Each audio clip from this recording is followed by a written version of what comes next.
Misinterpreting the Apostle Paul has fueled anti-Semitism for many generations. And with anti-Semitism on the rise, we must confront this issue and offer better ways to understand Paul that can promote healing rather than harm. Now, if you've spent any time in Christian or Jewish circles, you know Paul is a lightning rod. For many Christians, he's a spiritual giant. And for many Jews, he's a symbol of alienation. And for centuries, anti-Semitic ideas have been justified wrongly by appeals to Paul's writings.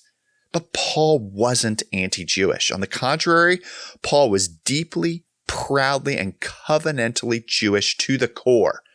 So let's break this down. I'm going to share 3 ways that Paul has been misread and how those misreadings have fed anti-Semitism. First, Paul is often portrayed as someone who rejected Judaism, and that is simply not true.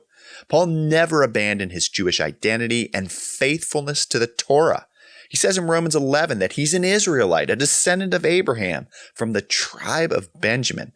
So that's not past tense, that's present. Paul didn't think of himself as a former or ex-Jew. He thought of himself as a Jew who believed that the Messiah had come. So when we strip Paul of his Jewishness, we reinforce a narrative that pits Christianity against Judaism, and that fuels dangerous stereotypes. Second, Paul's critique of the law has been weaponized. So when Paul talks about the law, also known as the Torah, he's wrestling with how Gentiles, members of the nations, are included in God's promises, but he's not attacking Jewish practice. But for centuries, law became shorthand for dead religion, while grace meant true faith. This ancient contrast continues to paint Judaism as legalistic and lifeless, but this is a false dichotomy, and it's done a lot of harm. The third way that Paul has been used to justify anti-Semitism is that Paul's words have been used to justify Christian supersessionism, the idea that the church replaced Israel. But in Romans 11, again, Paul insists that God has not rejected his people. Instead, he describes Gentile believers, Christians, as branches grafted into God's olive tree alongside Israel. So that's not replacement, that's relationship. And that vision of unity between different groups requires humility. So how do we combat these misreadings? Well, first, we reread Paul through Jewish eyes, recognizing his context, his background, and his audience.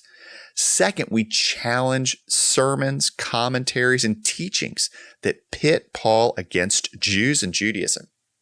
And third, we build relationships because nothing breaks stereotypes like friendship. Paul's writings have been misused far too long to justify anti-Semitism.